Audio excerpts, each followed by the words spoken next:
Olá, bem-vindos aqui à nossa série de aulas abertas, promovidas pela SPM, pelo Mestrado Profissional em Economia Criativa da SPM e o Music Rio Academy. Eu sou a Anita Carvalho, diretora da escola, e tenho o prazer de receber nessa noite os professores Marco Rodrigues e Daniel Canlot.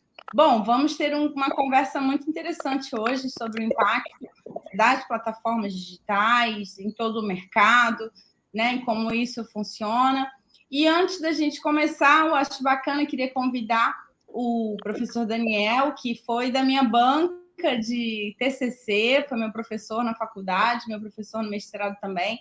Tive a oportunidade de ter a honra de publicar junto com ele e o professor Marco um estudo de caso sobre a pandemia e as lives do Diogo Nogueira, na revista Hack, Revista de Administração Contemporânea. Daniel, conta para a gente um pouco da proposta desse encontro, né? E o que a gente vai falar hoje. Obrigado, Anita. Boa noite a todo mundo. Boa noite ao Marco também. Gente, a ideia hoje é a gente conseguir transmitir um pouquinho para vocês a respeito do conhecimento focado nessa questão ligada à inovação e às plataformas. Eu não vou falar muito disso agora, porque o Marco, que é o perito no tema, vai daqui a pouco dar alguns exemplos que certamente todos vocês conhecem e que talvez não tenham percebido o que está por trás de plataformas de sucesso, como aquelas que a gente praticamente todo dia interage, e muitas vezes a gente não percebe a importância delas e a economia que se move por trás delas também, a famosa economia criativa.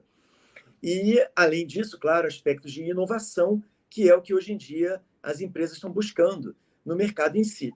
Tá? No final, a gente até vai falar um pouquinho também do mestrado, né? Como a Anita comentou, do mestrado em economia criativa, para aqueles que tiverem interesse, até porque daqui a pouco vão ser abertas as inscrições, daqui a 2 semanas, um pouco menos de 2 semanas, e a gente vai dar mais algumas informações também no final da apresentação. Então, sejam todos bem-vindos, muito bom estar aqui com vocês. Obrigado, Anita. Obrigada, Daniel. Professor Marco, quer fazer uma introdução também ao tema que a gente vai falar hoje? Claro, Anita. Muito obrigado pela apresentação. Obrigado, meu querido amigo e colega Daniel.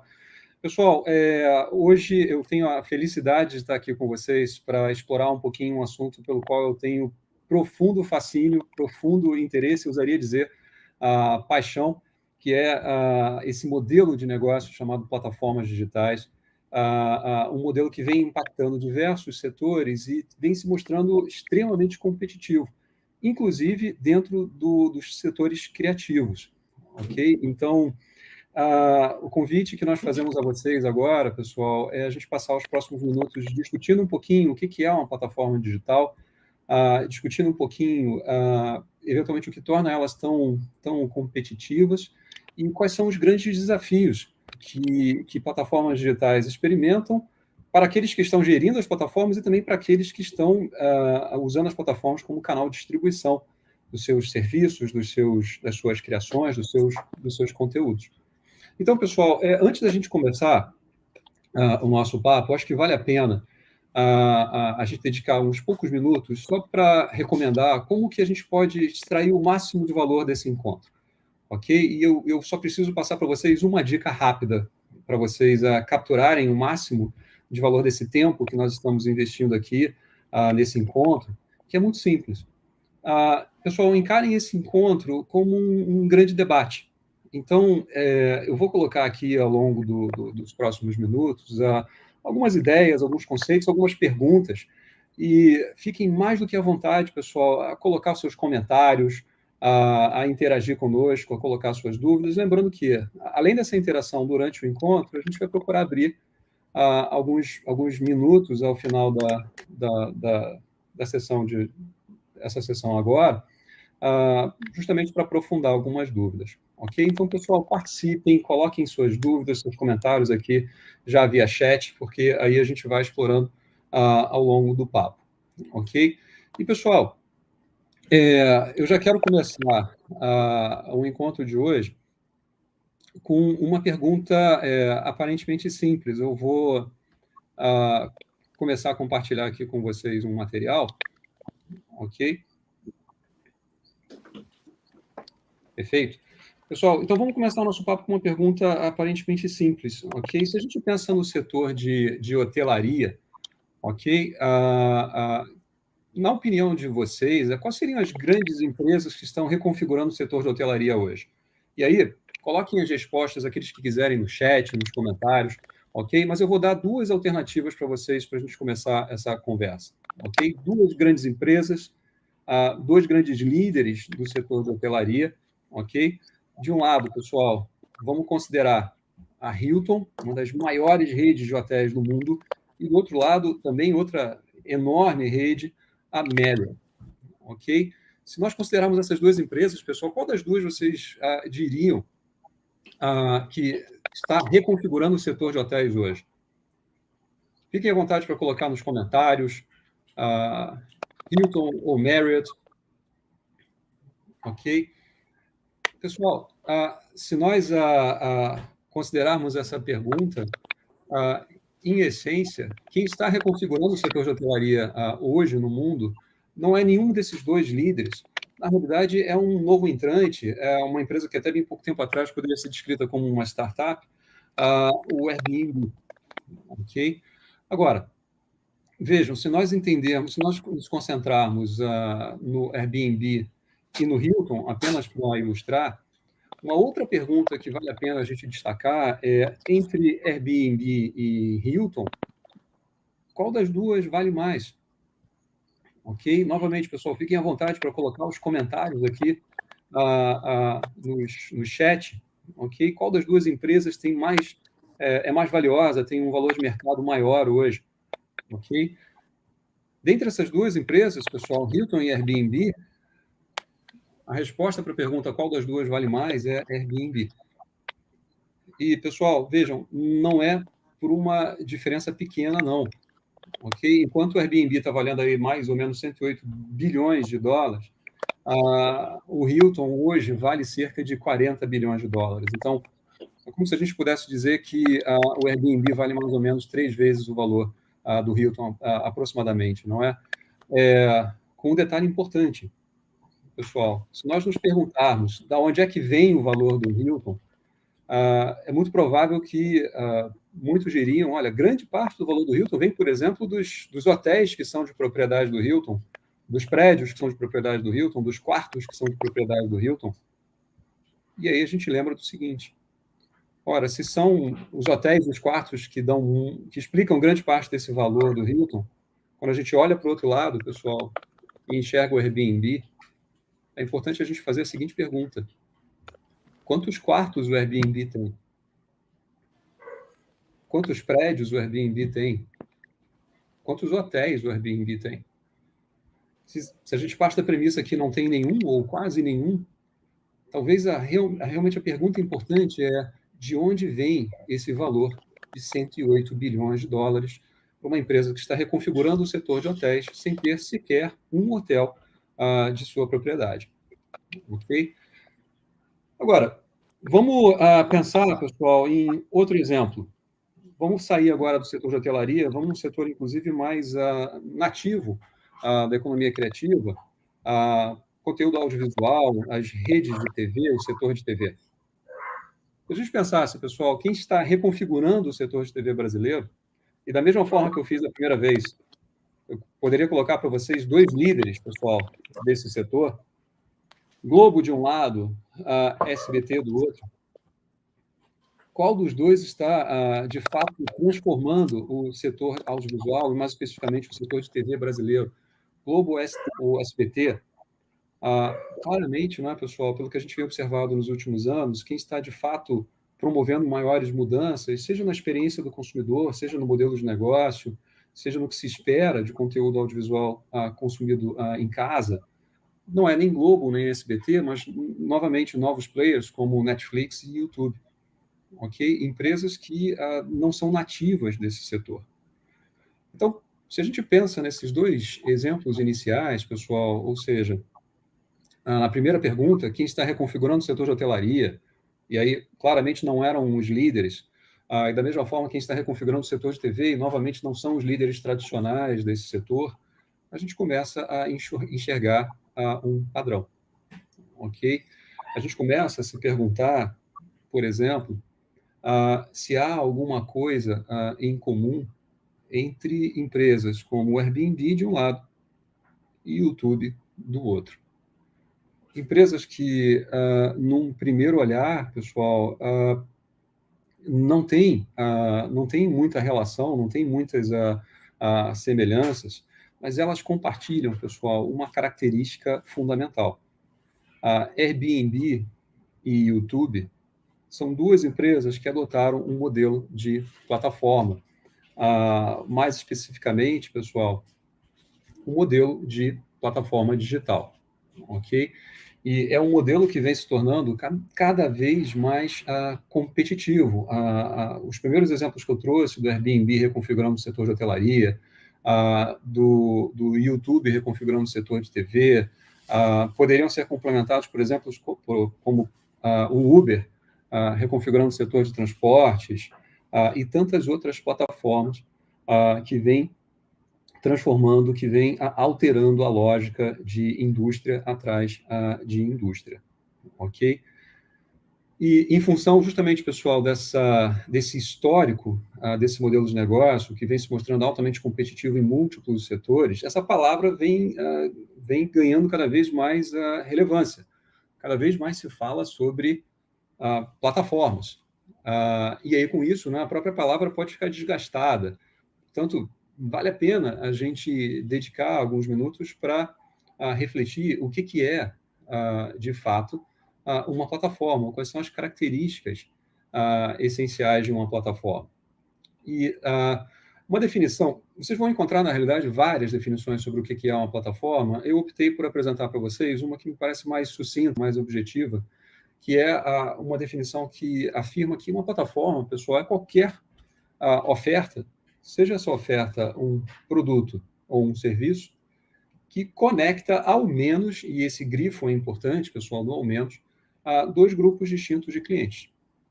Ok? Normalmente, pessoal, cada grupo distinto de cliente é considerado um lado da plataforma, e é em função disso que plataformas também são chamadas de mercados de múltiplos lados. Ok? Então, tenham em mente esse grifo de ao menos. Porque, por exemplo, se a gente pensa no Airbnb como uma plataforma, nós poderíamos modelar o Airbnb da seguinte maneira. O Airbnb é uma plataforma por conectar dois grupos distintos de clientes, onde um grupo distinto, portanto, um lado, são os proprietários de imóveis, ok? E outro grupo distinto de clientes, ou seja, o outro lado da plataforma, são os viajantes. Ok? E na perspectiva da plataforma, pessoal, ambos os lados são considerados grupos de clientes, porque, veja, para o Airbnb funcionar bem, ele precisa atrair simultaneamente proprietários de imóveis, assim como viajantes. Se o Airbnb for muito competente em atrair apenas viajantes, ele terá pouco valor para esses viajantes, uma vez que eles não terão qualquer local para alugar, por exemplo, por meio do Airbnb. E o contrário é verdadeiro, ou seja, mesmo que o Airbnb seja muito competente em atrair proprietários, se ele não atrair viajantes, ele também vai ser pouco atraente para proprietários, uma vez que não vai ter ninguém para contratar aqueles imóveis. Então, na perspectiva da plataforma, pessoal, os dois lados devem ser considerados grupos de clientes que devem ser atendidos, que devem ser atraídos, ok? E como eu falei, uma plataforma conecta ao menos dois lados, ok? Mas é esperado que quanto mais uma plataforma evolua, que ela comece a conectar mais de dois lados, ok? O Airbnb, o YouTube, perdão, é uma plataforma, ok?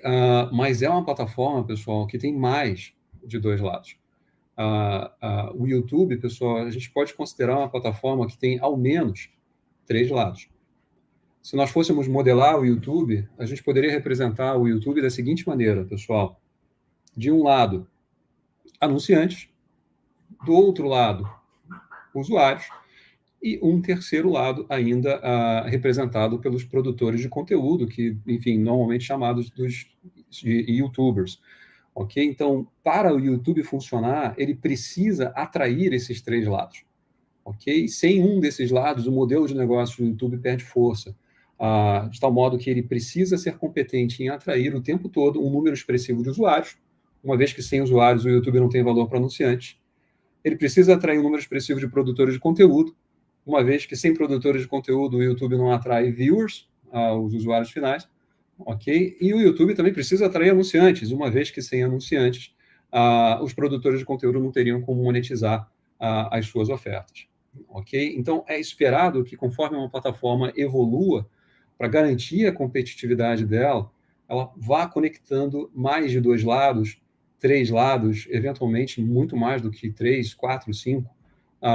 Se nós pensássemos numa plataforma digital como o Instagram hoje, que além de ser uma rede social, é um grande local de vendas, a gente poderia facilmente pensar no Instagram como uma plataforma que conecta o usuário final a anunciante, a pequenos varejistas, pequenos revendedores que trabalham o Instagram como um marketplace. Então, podemos imaginar o Instagram também, por exemplo, como uma plataforma de 3 lados. Agora, vejam, pessoal, observando o YouTube, e voltando à pergunta original, quem é que está reconfigurando o setor de TV no Brasil? Boa noite, Henrique. Vi teu comentário aqui, sempre um prazer contar com a sua presença e com todos os demais amigos aqui. Um prazer. Mas se a gente volta à pergunta original, pessoal, quem está reconfigurando o setor de TV, e uma dessas empresas que está reconfigurando certamente é o YouTube, vale a pena a gente fazer a seguinte reflexão. Comparado com TV, o que pode tornar o YouTube tão atraente? E aí, mais uma vez, pessoal, convido vocês, fiquem à vontade para colocar aqui nos comentários o que pode tornar o YouTube tão atraente para os usuários finais comparado à experiência que eles têm na TV, ok? Mas alguns pontos, pessoal, já chamam a atenção, ok? Uma das coisas que torna o YouTube e tantas outras plataformas digitais tão atraentes é o fato de que elas não têm que trabalhar com restrições que outros competidores experimentam. Por exemplo, se você é uma rede de TV, você só consegue colocar o conteúdo equivalente a 24 horas de programação, a famosa grade. Se você é o YouTube, você não precisa ficar pensando qual é o programa que você vai encaixar em determinado horário daquela grade. Na realidade, você não tem essa restrição. Então, você pode trabalhar com uma oferta de conteúdo muito maior. Então, de cara, um dos fatores que torna o YouTube tão atraente para consumidores é o fato dele conseguir oferecer uma abundância de conteúdo que não é encontrada em, por exemplo, mídias competidoras como a TV, uma vez que ela não é tipicamente um canal digital, ok? Agora, mesmo que a gente pense em abundância de conteúdo, pessoal, essa oferta super aprofundada, diversificada de conteúdo, isso teria pouco valor se a gente tivesse dificuldade de encontrar o que a gente quer de fato assistir no meio desse oceano de conteúdo que o YouTube oferece para nós. Então, além da abundância, pessoal, uma das coisas que torna o YouTube tão atraente é a capacidade dele de prever o que vai interessar para nós. E essa capacidade de prever é muito desenvolvida a partir das recomendações, dos algoritmos de recomendação de conteúdo. O famoso autoplay. Não é que todo mundo entra no YouTube pensando que vai ficar 5 minutos e quando você viu, você já está lá 1 hora, porque é uma recomendação atrás da outra, um vídeo com maior capacidade de gerar engajamento do que o outro. Ok? Então, além da abundância, o YouTube precisa oferecer algum mecanismo de filtragem que nós entendemos, nós como consumidores entendemos como os famosos algoritmos de recomendação. E se você cruza essas duas coisas, pessoal, se você cruza essa abundância de conteúdo com uma capacidade de recomendação, cirúrgica, você tem uma experiência quase personalizada de consumo de conteúdo. E isso tem se mostrado muito atraente para um número cada vez maior de consumidores, motivo pelo qual o YouTube e também tantas outras plataformas digitais que trabalham com vídeo têm crescido de forma tão acelerada. Mas a outra pergunta que vale a pena a gente explorar, pessoal, é, ok, uma das coisas que torna o YouTube tão atraente é essa abundância de conteúdo. Mas o que favorece essa abundância de conteúdo? O que estimula que o YouTube consiga oferecer para nós consumidores uma prateleira praticamente infinita de opções para nós escolhermos a qualquer momento do dia? E grande parte dessa abundância de oferta, pessoal, ou seja, o que pode responder a essa pergunta de o que gera essa abundância de conteúdo, é um outro processo que vem sendo cada vez mais discutido, que diz respeito à democratização de alguns fatores, algumas dinâmicas importantíssimas para o ecossistema de mídia, de conteúdo e de entretenimento. A democratização, por exemplo, da distribuição de conteúdo, ou seja, qualquer um pode utilizar o YouTube para distribuir qualquer conteúdo. A democratização do acesso a conteúdo, ou seja, a enorme maioria do conteúdo que é distribuído pelo YouTube é acessado de forma gratuita, ok? A maioria, perdão, é acessado de forma gratuita, ok? E num efeito de segunda ordem, indiretamente, o YouTube ainda estimula a democratização da produção de conteúdo, claro, que quanto mais fácil for para o indivíduo distribuir o seu conteúdo, mais estimulado ele será para produzir o seu próprio conteúdo. Então, muitas pessoas, pessoal, muitos estudiosos, muito se discute o quanto que plataformas digitais, e o YouTube é um exemplo importante disso, atua como uma força de democratização da produção e distribuição de conteúdo e, por conseguinte, de determinados tipos de ofertas criativas. Mas o convite e a reflexão que nós fazemos para vocês, pessoal, será que plataformas como o YouTube democratizam mesmo a produção e distribuição de conteúdo? Será que democratizam dessa forma tão intensa como o senso comum discute já há algum tempo? Ou seja, a reflexão que a gente traz para vocês, pessoal, é o quanto que plataformas digitais como o YouTube, e o YouTube é apenas um exemplo, o quanto que essas plataformas digitais realmente democratizam a distribuição de vídeos, o quanto que elas realmente têm o potencial de democratizar a produção e distribuição de vídeos e, por conseguinte, a produção e distribuição de determinados tipos de ofertas criativas. E aí, é claro, né, pessoal, como toda pergunta é instigante, a gente pode observar os dois lados da moeda. Nós não estamos aqui com o propósito de exaurir essa questão, de encerrar essa questão, mas a gente está aqui com o propósito, pessoal, de dar um pontapé inicial num grande debate. Porque, por um lado, ok, nós podemos observar essas plataformas digitais, sim, como forças capazes de gerar democratização, à medida que elas são grandes mercados abertos, ou seja, qualquer um pode pegar qualquer vídeo, subir no YouTube, para o YouTube, perdão, em questão de minutos, a baixo custo. Ok? Isso é uma experiência acessível para um número expressivo de pessoas.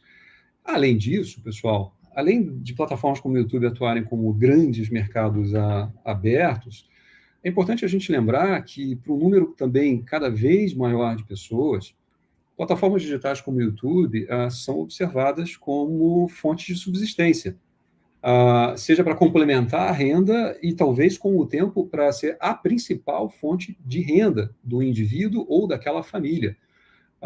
Então, por exemplo, há alguns canais do YouTube que eu particularmente acho interessantíssimos, onde um casal, uma família, no caso, no exemplo aqui, temos o canal Família Jeito Louco de Ser, que começa como um casal e ele vai construindo quase que uma novela a partir do cotidiano deles.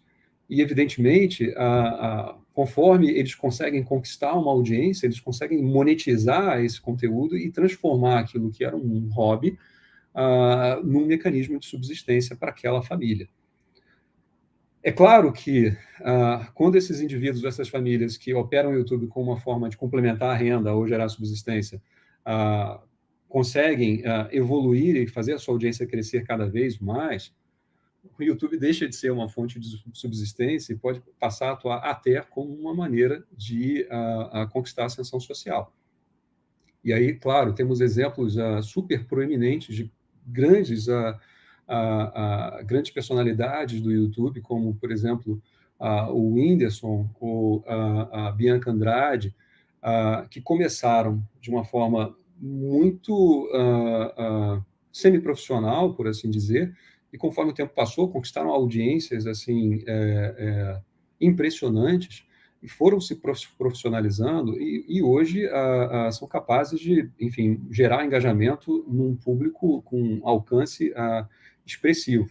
Então, esses são exemplos, pessoal, que mostram que plataformas digitais como o YouTube, de fato, podem dar chances de subsistência, chances de complementar a renda, de gerar renda, ou até chances de ascensão social, chances consideráveis. Agora, tem o outro lado da moeda também. Cabe a gente refletir, pessoal, por exemplo, se é fácil para um indivíduo que acabou de subir o seu conteúdo no YouTube fazer com que esse conteúdo seja, de fato, assistido por terceiros. Porque uma coisa é qualquer um subir um vídeo para o YouTube. Uma coisa completamente diferente é esse vídeo alcançar uma audiência expressiva e, portanto, a partir daí gerar um rendimento para a subsistência daquele indivíduo. Uma segunda questão, pessoal, que vale a pena a gente explorar, legal, qualquer um pode produzir conteúdo, conteúdo criativo, inclusive, e distribuir por meio do YouTube. Ótimo. Mas será que esses indivíduos são remunerados de forma justa? Não apenas por o YouTube, novamente, a gente está abordando o YouTube apenas como um exemplo, mas por tantas outras plataformas digitais que se alavancam no conteúdo produzido por terceiros. E isso é uma discussão, pessoal, também aberta, mas que vem sendo explorado não só no Brasil, mas em tantos outros mercados. Apenas para ilustrar, coloquei uma notícia aqui da BBC falando como no mercado britânico você tem um questionamento forte se artistas são remunerados de forma justa por plataformas digitais diversas, como a Apple Music, por exemplo. Em outros mercados, aqui como é representado por essa notícia, você tem uma discussão que músicos, artistas, especialmente os artistas independentes, têm dificuldade de garantir uma subsistência a partir dessas plataformas digitais. Então, um questionamento, algo que mereceria um debate, é até que ponto essas plataformas, a remuneração que essas plataformas oferecem é justa. Uma outra reflexão que é pertinente para nós, pessoal, caramba, o YouTube é super aberto, portanto, ele estimula a democratização da produção e distribuição de conteúdo. Mas o quanto que, para prender a atenção do usuário, o YouTube simplesmente não recomenda apenas aquilo que o usuário já conhece. Uma vez que o YouTube depende de receita publicitária, é do interesse do YouTube que vocês permaneçam logados, vocês permaneçam interagindo com o YouTube o maior tempo possível. E, em função disso, o algoritmo tende a recomendar aquilo que se assemelha àquilo que vocês já gostaram. Isso pode ser uma dinâmica super interessante para o YouTube gerar mais monetização a partir de anúncios, mas talvez não seja uma dinâmica tão interessante se vocês querem descobrir artistas novos. Então fica aqui a pergunta. Será que o YouTube democratiza mesmo, ou o quanto ele democratiza, à medida que os algoritmos tendem a reforçar os comportamentos dos usuários, os comportamentos passados, as preferências passadas dos usuários? Outra questão super interessante para nós, pessoal, especialmente para aqueles que já, dentre os presentes, que trabalham com produção de conteúdo, é o quanto que as regras são claras. Ou seja, aqueles que trabalham com produção de conteúdo ou que conhecem alguém que trabalha com produção de conteúdo provavelmente já escutaram falar algo parecido com puxa, eu tomei um strike e não sei nem porquê. Ou seja, o meu conteúdo foi retirado ou foi bloqueado ou perdeu a capacidade de ser monetizado e eu não sei nem porquê. Vejam, pessoal, que quando isso ocorre, é como se, é claro, admitindo que isso ocorre com frequência, isso é um sinal que, para um número expressivo de produtores de conteúdo, as regras daquele mercado, as regras daquela plataforma, não são tão claras assim. E se as regras não são tão claras, você pode gerar uma percepção de que o que vale para mim não vale para o outro. E essa percepção de desequilíbrio, de assimetria, pode ser ruim para o próprio produtor de conteúdo, mas pode ser ruim para a própria plataforma. Ou seja, se o produtor de conteúdo não entende por que ele tomou um strike, ou por que o conteúdo dele foi bloqueado, ele não tem um feedback para aprender o que deve ser feito naquela plataforma e o que deve ser evitado. E ele pode simplesmente abandonar a plataforma e ir para uma plataforma competidora. Seguindo o exemplo aqui, ele pode sair do YouTube e ir para o TikTok, por exemplo. E, pessoal, outra pergunta que vale a pena a gente fazer, se discutindo esse aspecto do quanto essas plataformas digitais, de fato, atuam como motores de democratização de produção e distribuição de conteúdo. Quem são os reais clientes dessas plataformas? São os anunciantes? São os viewers? São os produtores de conteúdo? Veja, o YouTube é uma plataforma, ele tem que atender produtores de conteúdo, anunciantes e viewers. Qual dos três lados é o mais importante para o YouTube? Ele precisa dos três. O YouTube precisa dos três lados para funcionar. O grande problema, pessoal, é que muitas vezes os interesses dos lados das plataformas não são alinhados, ou seja, é muito provável que viewers ficariam felizes da vida se o YouTube não tivesse anúncio. Mas se o YouTube não tiver anúncio, claramente o YouTube vai perder apelo junto a anunciantes. É muito provável que os produtores de conteúdo gostariam de receber mais dinheiro, gostariam de monetizar mais os seus vídeos, mas para isso é provável que os anunciantes teriam que pagar mais pelos anúncios. Então, vejam, toda a plataforma digital, pessoal, tem que atrair usuários de todos os seus lados. Então, o YouTube tem que atrair anunciantes, o YouTube tem que atrair viewers, o YouTube tem que atrair criadores de conteúdo. Mas dificilmente os interesses de anunciantes estão alinhados com os interesses de viewers. E dificilmente os interesses de produtores de conteúdo estão alinhados com os interesses de anunciantes. Então, uma decisão chave que uma plataforma tem que fazer de tempos em tempos é qual grupo de clientes eu vou agradar, porque ao tomar essa decisão é muito provável que ela vai desagradar o outro lado. Então, fica aqui a pergunta, não é? Puxa, se é uma força de democratização, quem ela está priorizando? Quem uma plataforma digital como o YouTube prioriza? O anunciante, o viewer ou o criador de conteúdo? E para fechar essa reflexão, pessoal, a última questão que eu gostaria de apresentar é: será que essas plataformas digitais dão espaço para os produtores independentes criarem as suas próprias plataformas? Essa é uma pergunta fundamental, pessoal. Essa é uma pergunta que, dependendo da resposta que nós encontrarmos para ela, pode ter um impacto no ritmo de inovação, no ritmo do surgimento de novas plataformas que vão dar mais espaços a mais trabalhadores criativos. Veja, essas plataformas hoje têm uma dinâmica interessante, onde quanto mais conteúdo ela tem, mais eu vou atrair viewers. E quanto mais viewers eu tenho, mais eu vou atrair produtores de conteúdo. Isso tende a gerar uma dinâmica onde as plataformas que já são grandes tendem a ficar cada vez maiores. E, em função disso, pessoal, a competição pode ficar prejudicada. Pode ser cada vez mais difícil que artistas independentes, hipoteticamente, criem suas próprias plataformas para criar um canal alternativo de distribuição de conteúdo. Ok? Não por acaso, essas grandes empresas responsáveis por grande parte das plataformas digitais que nós utilizamos, frequentemente são alvo de ataques regulatórios, supostamente posicionando elas como empresas com práticas de monopólio. É algo que está em aberto, é uma discussão em aberto hoje, mas é uma discussão pertinente para nós.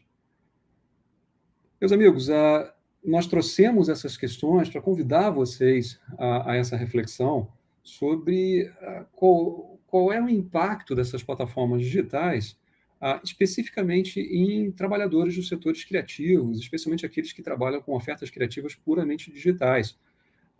Porque a conexão entre plataformas digitais e setores criativos, o resultado dela ainda é um pouco ambíguo. Claramente você tem impactos positivos, mas ainda há uma série de desafios que merecem a nossa atenção. Ainda há uma série de desafios e oportunidades que têm que ser endereçados. E a gente adora essa conversa, a gente adoraria receber vocês para continuar essa conversa e receber aqui comentários e dúvidas. Mas, antes disso, eu queria passar a palavra para o meu querido amigo e colega, professor Daniel Kamlot.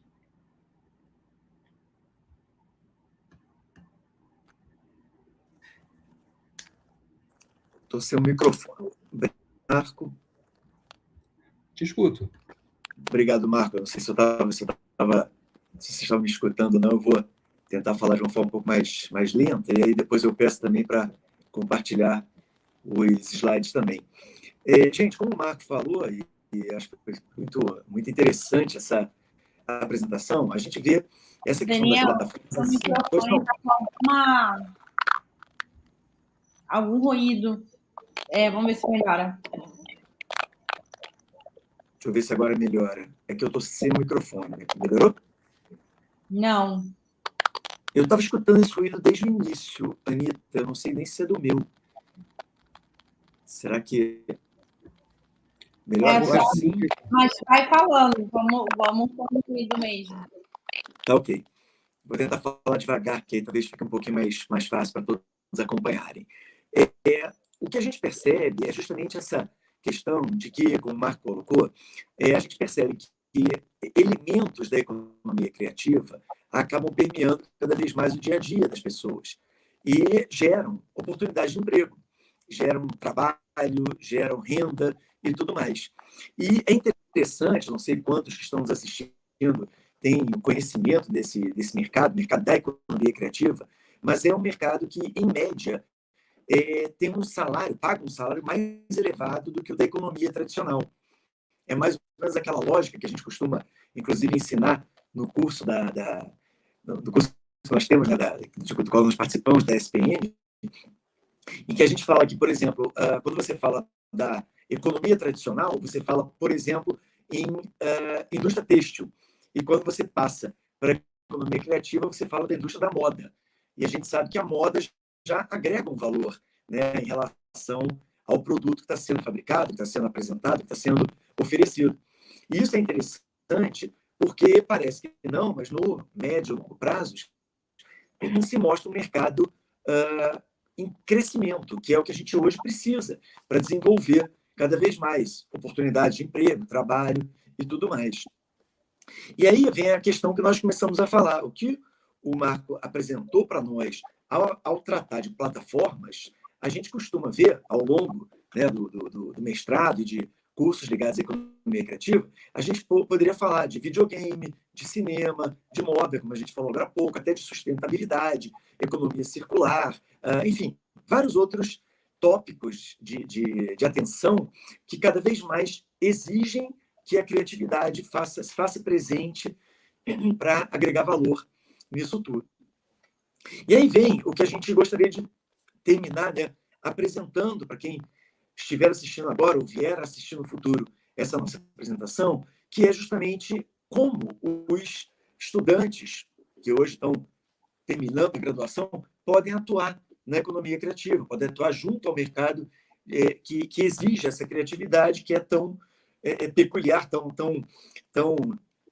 relacionada a essa nova criação de empregos, né? Hoje em dia ninguém pensa em ser datilógrafo, o cara pensa em ser web designer. Então são, claro, exemplos simples que a gente vê no dia a dia e que a gente percebe que cada vez mais novos empregos surgem por causa dessa exigência da criatividade. E aí a gente vai perder agora uns minutinhos apresentando para vocês também, antes de abrir para eventuais questionamentos, perguntas e contribuições, sobre o mestrado da ESPM, o mestrado profissional em gestão da economia criativa. E depois a gente pode até falar de alguns ex-alunos que hoje em dia estão em, felizmente, posições.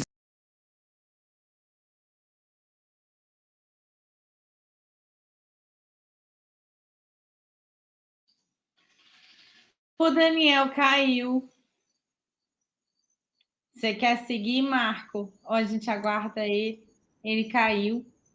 Mas eu posso aproveitar e pegar daqui e falar, gente, é esse tipo de debate de alto nível que você encontra no mestrado, né? Para mim, o mestrado foi uma enorme oportunidade de poder ter discussões como essas e refletir a partir do que os professores trazem e da visão de importantes teóricos de inovação e de criatividade, todos esses temas. Realmente, assim, foi uma experiência incrível para mim. Voltou, Daniel, bem-vindo. Seja bem-vindo, Daniel. Obrigado, pessoal. É aquela coisa, a gente fala da tecnologia, ela vem dar uma rasteira na gente. Sem problema. Então, vamos lá, pessoal. Agora sim a gente consegue fazer uma apresentação. É uma coisa rápida, claro, só para que todos que têm interesse em aprimorar os conhecimentos nesse setor, que é um setor, como a gente falou, que é o que mais cresce atualmente em termos inclusive salariais, né? As últimas pesquisas que nós tivemos acesso, mostram que a economia criativa tem, sim, uma atratividade salarial maior do que a economia tradicional, no Brasil inteiro, não apenas.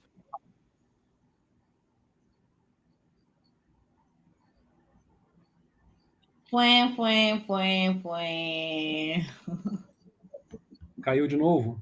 Então, pessoal, vamos seguindo por aqui. Anita, posso seguir por aqui? Pode. O Daniel está entrando mais uma vez. Vamos ver se agora funciona. Oi, Daniel. Uma vez, né, Daniel? Desculpa, gente. Pois é, falei e a tecnologia mais uma vez me deu uma rasteira. Então, vamos lá. Vou tentar ir direto ao ponto. Marco, qualquer coisa, se precisar, você dá uma olhadinha para mim também, se por acaso cair mais uma vez. Mas, claro, só para citar, e lógico, para aqueles que tiverem interesse, depois a gente apresenta o detalhamento, né? O mestrado profissional ele é dividido em 2 linhas de pesquisa.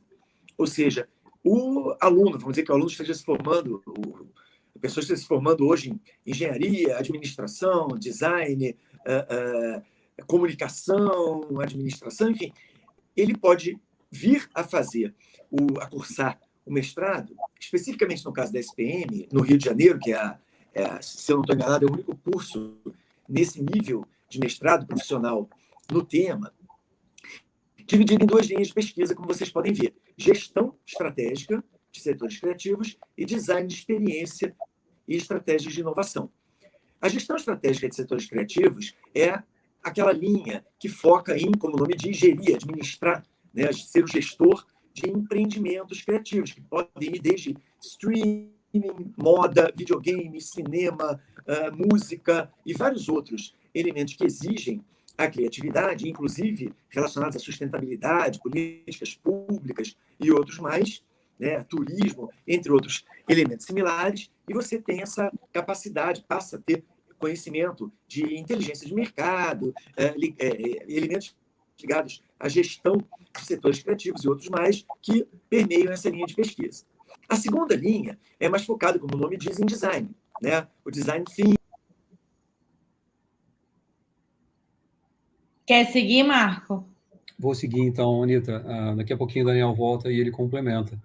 A segunda linha, pessoal, que o professor Daniel estava se referindo, a linha que trabalha com a parte de design de experiência e estratégias de inovação.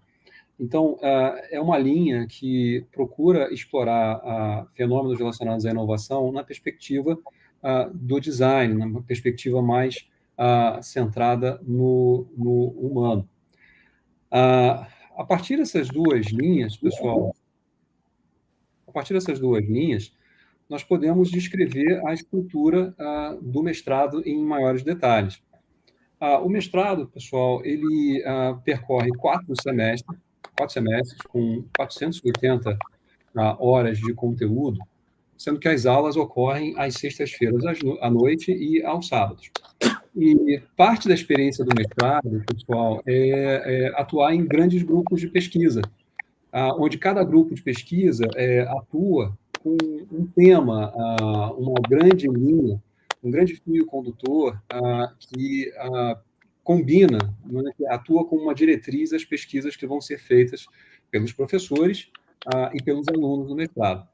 Então, nós temos 4 grandes laboratórios hoje vinculados ao MPGEC, o nosso mestrado profissional em gestão da economia criativa. O primeiro deles, o Laboratório de Cidades Criativas.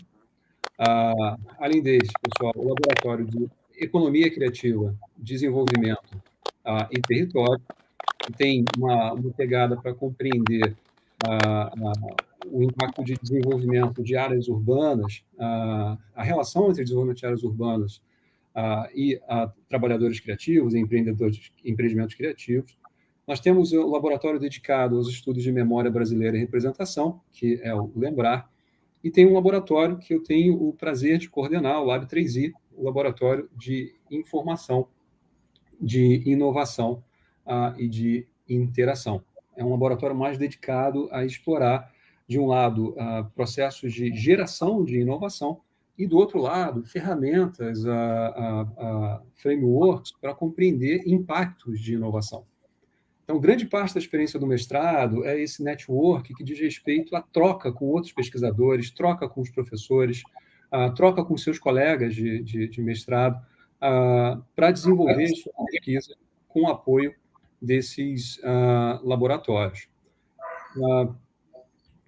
Além disso, pessoal, vale a pena a gente explorar também o processo de seleção do mestrado. Okay? Ele vai ocorrer a partir do dia 13 de dezembro. Okay? Então, daqui a pouquinho ele vai abrir. Ele consiste em quatro grandes etapas. A primeira, a avaliação da documentação. Vocês conseguem um detalhamento da documentação necessária no próprio site do mestrado, do MPGEC. O site a gente vai compartilhar com vocês em alguns segundos. Após a avaliação da documentação, pessoal, duas provas escritas, não é, uma de conhecimentos específicos, uma de língua estrangeira. A Anitta, nossa querida egressa, nossa querida ex-aluna, pode falar um pouquinho do processo seletivo para vocês. E fechando o processo, uma prova oral, onde vocês vão apresentar a sua proposta, o seu projeto de pesquisa. Okay? Gente, o processo seletivo é muito tranquilo, falando assim, pode parecer assustador, mas eu, que sou uma pessoa sem nenhuma experiência acadêmica, totalmente voltada para o mercado, não tive dificuldade de fazer, não que não seja consistente, é um processo consistente, mas é um processo muito amigável, em que você também encontra suporte para inscrever seu projeto, para ter a orientação necessária para cumprir todas as etapas. Né? Minha experiência foi extremamente positiva. Eu recomendo demais o mestrado da SPM. Já, inclusive, tem alguns alunos da turma de agora que foram pessoas que eu incentivei bastante a estarem no mestrado. Muito bom, muito bom. E Anitta, você compartilhou com a gente essa experiência positiva que você tem, isso que você teve, isso, né, deixa a gente muito alegre, evidente, e é interessante, porque eu estou coordenando um laboratório, e, como eu falei, o laboratório Lab 3i, que é mais dedicado a estudos de inovação, e é incrível como a gente recebe mensagens de ex-alunos querendo participar, querendo continuar a experiência do mestrado depois do mestrado. E isso é alguma coisa que deixa a gente, de fato, muito satisfeito. Isso mostra que a gente está no caminho certo, né? Quando a gente vê essa busca por manter o contato. Muito legal, muito legal. Pessoal, e para aqueles que quiserem mais informações sobre o nosso mestrado, vai ser um prazer a gente continuar essa conversa, ok? A gente está apresentando para vocês agora a URL, o site, onde vocês conseguem informações mais detalhadas dos nossos queridos colegas professores, um timaço de professor. Você vai pegar mais informações a respeito das disciplinas, okay? De forma mais detalhada, qual é o escopo das disciplinas, do que se trata, uma definição melhor de cada uma das duas linhas, né? A linha de design e a linha de gestão, ok? E nós temos um processo seletivo aberto agora no dia 13 de dezembro até dia 30 de janeiro. Okay? As provas de seleção já começam na primeira semana de fevereiro. Quem tiver com dúvida, portanto, pessoal, encaminha para esse e-mail que está aqui na tela, cursos@espm.br. Ok? Pessoal, deixa eu parar aqui o meu compartilhamento. Professor Daniel, pessoal, infelizmente ele está com questões técnicas, ele não conseguiu entrar. Conseguiu retornar agora, olha só, que legal. Mas, pessoal, a gente queria dedicar esses minutinhos finais, agora em grande companhia novamente do meu querido amigo Daniel, para perguntas, ok? Fiquem à vontade, pessoal, para colocar perguntas no chat, seja sobre a palestra de plataformas digitais, seja sobre o nosso mestrado, sobre as linhas, os professores, as disciplinas. Esse espaço é para vocês. Enquanto o pessoal escreve, eu quero lembrar que essa é a primeira de uma série de 3 aulas abertas. Teremos ainda mais 2 encontros nas próximas quartas-feiras, sempre às 19 horas aqui no nosso YouTube. No próximo encontro, a gente vai receber o professor João Luiz Figueiredo e a Malu Gariza para falar sobre carros de show, palco. Vai ser um tema bem interessante e a gente espera vocês. Muito obrigada, gente. Até a próxima. Muito obrigado. Obrigado, pessoal, e até a próxima.